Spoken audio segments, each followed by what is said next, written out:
with some policemen.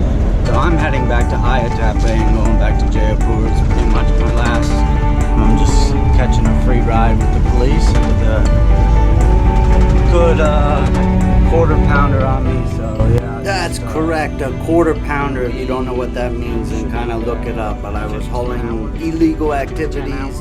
And I didn't know I was going to be riding with a police officer, but in the end it turned out to be another adventure, an epic adventure. This police officer I stayed with, he got to shoot guns, but I wouldn't. He didn't allow me to film it, and it was an amazing time. And we got to see all the World War II relics of the planes and Air Force bases from Japan and America and Australia. So stay tuned and watch the whole civilization of coffee.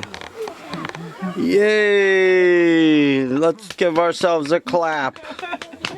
We're back into reality. Welcome to the Forest Destiny channel, and this is my very last series of the videos of Papua New Guinea. They went up first, second runway, and they have two big hangars on the side and the other side. We saw these planes. They never took them away. They leave them there. They left the hangars there. And the planes there, so that's where the hangar is. Look at this. This runway here was built in 1942. Look at this is like crazy. It's like asphalt though. Yeah. It's almost like asphalt. It's very good. The Japanese built this and have the main runway here, and then there's another one over there, and then there's another one over there. How many is here? 4? 3. 3. Yeah, this is huge though. And this is like nothing but bombers and stuff. Look, this is an Israel gun. Yeah.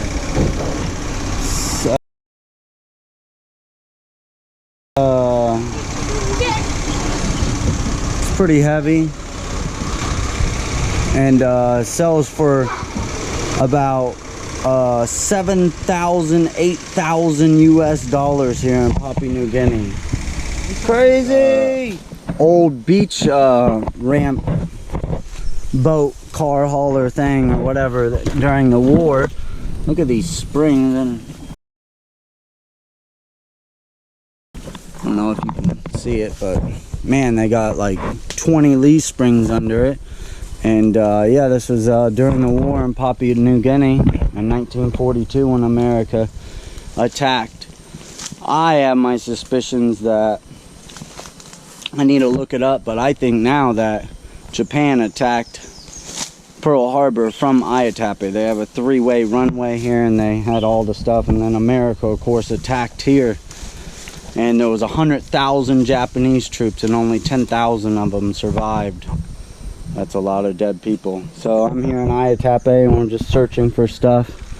And yeah, they find dead bones all the time here, digging around, and find bullets and grenades and everything, just digging around. They say even people get shot because they'll light a little fire and put their bush leaf on there and heat up the paper, and then there's bullets under the ground and people are getting shot and stuff. Crazy. Oh, this is an old World War II bomb. Turn it. And this is what the hook where they had, and the guys here said that the Australian and US military came here and basically dumped all the bombs in the ocean. Imagine that. And then they also dig holes and lit a fire, and everything's blowing up in the hole. So I'm standing now with like old ammunition and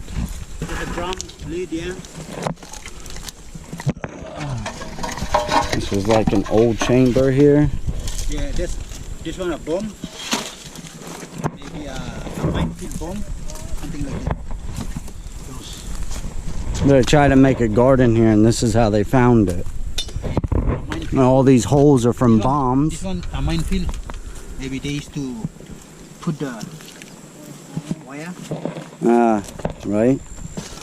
Crazy. Yeah, so I guess that America came in after the war and just bombed this place so that they didn't have to deal with it. Typical Americans. Yeah, Mimosa. Wow, and then it dies. Yeah, when it dies, they knew they knew that their enemy was. So Japan brought the mimosa. Here's another one. Yeah. And then it dies. See. Yeah. And then they see. Yeah. And then they would know that the people are following them or something. This is pretty cool. They combine these drums, and man, these drums still, after 60 years, are still standing, and they combine them and they made a well here so they can have fresh water. And here's some more old stuff.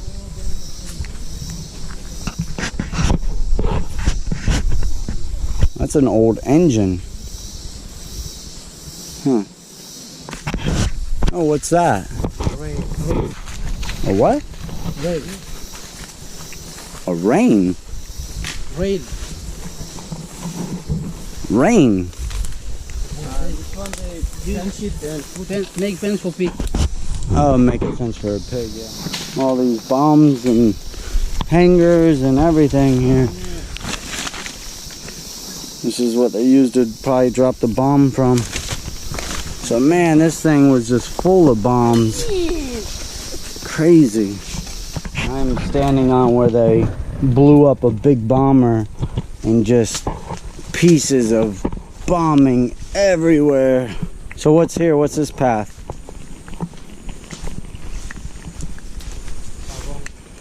And they demolished the bomber. Crazy.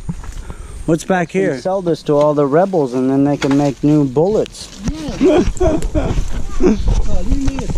Look at this massive swamp, and they were all back there too, but this one doesn't have trees on it.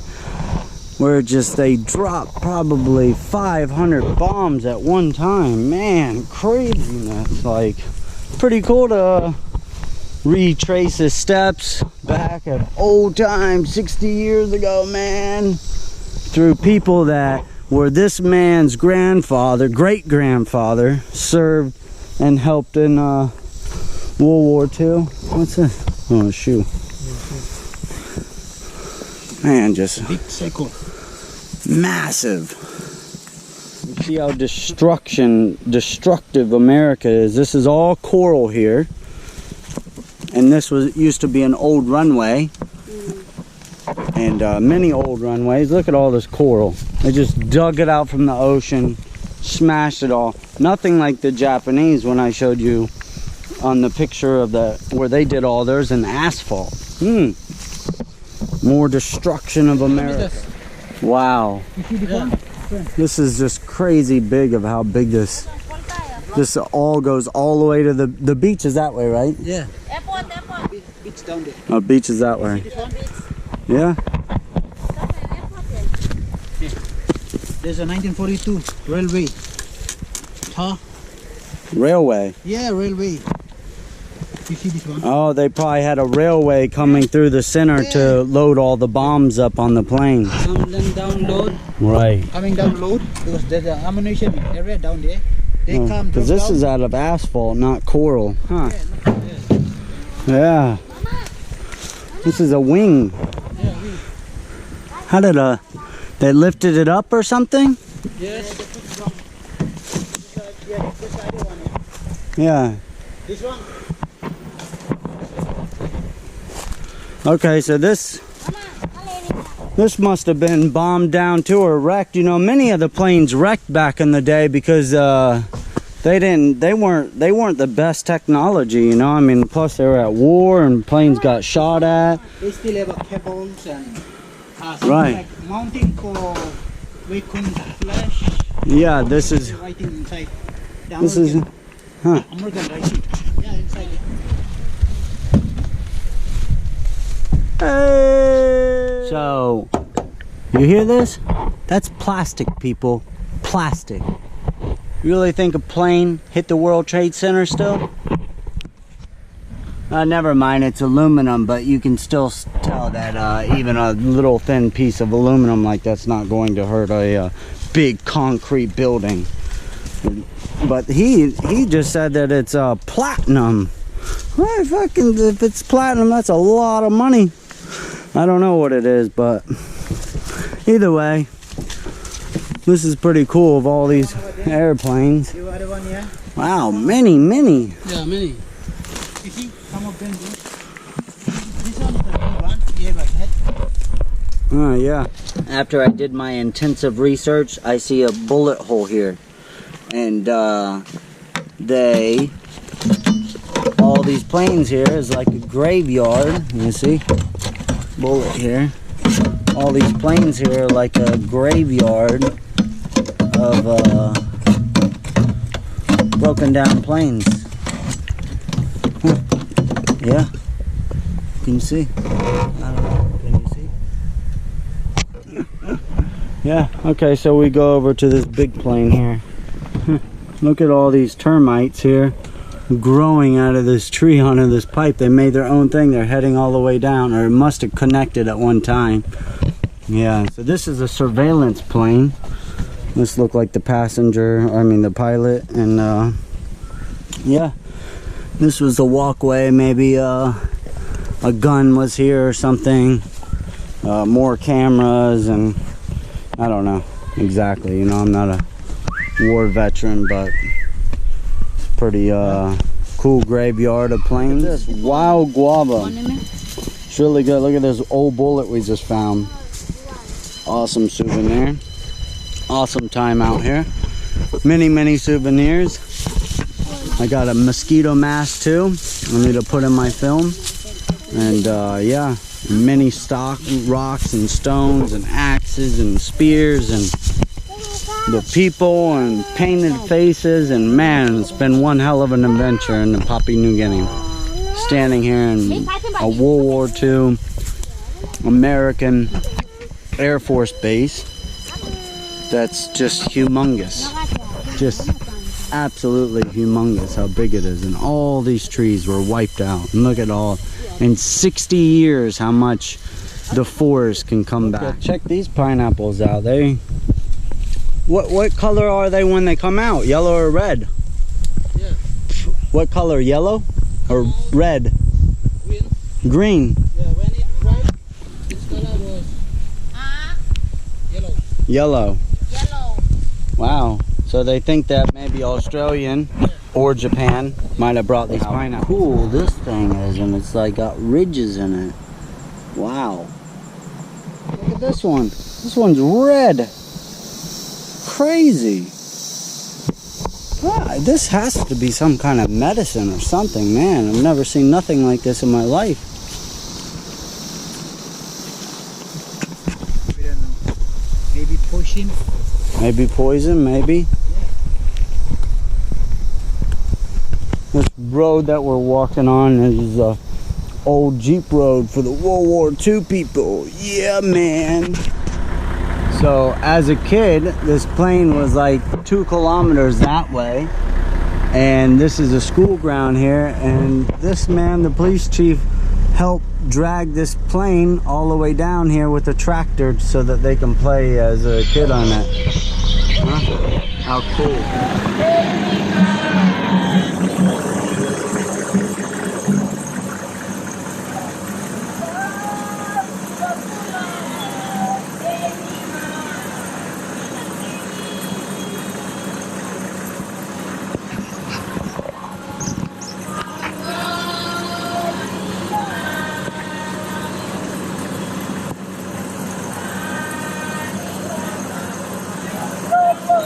This is Catholic.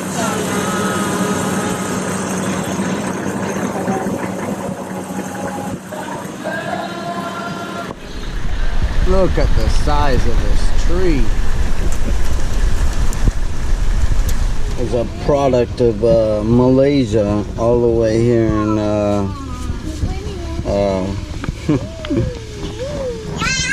Papua New Guinea. It says here type of source, underground water. Crazy. So I'm here waiting to get on the boat, and then going to be taken off. And yeah.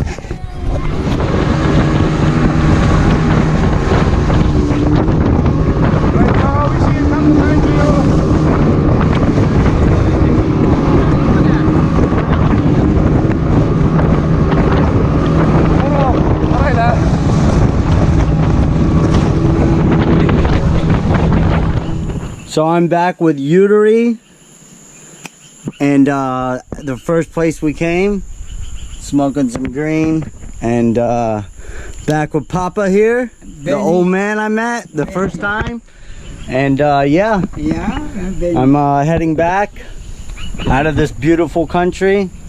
It's been magical. This is my last night here, and then tomorrow I head out in the morning. But the forest, I can't forget. All my bumps everywhere, cuts, scrapes, and yeah, the beautifulness and the people. The people have been awesome. They straight up have been just so home welcoming. I mean, you know, inspiring in ways of how they do things. I mean, some of the ways they do things is their tradition, but you know what? They hold their tradition, which is awesome. And, you know, they just magically, you know, every day just live day by day. And they basically don't care about the future. I mean, they only live day by day, but they don't care about the future as far as wrecking it or something like that. But they just live day to day. They don't collect, you know, a ton of fish a day and hand it out. They go out and catch a couple fish. They kill a pig and give it to the whole tribe. They cut open watermelons and split it with the village and the kids all around. You know, it's just amazing how they do things. I mean, my pictures, my video, everything proves how much time and effort I spend in traveling and just going on these journeys, these experiences that a backpacker can only fathom. I mean, I feel so lucky, graceful, that things just come to me, and I've been safe, and it's been an amazing journey. If you have the money, you come here and see. And I catch you later.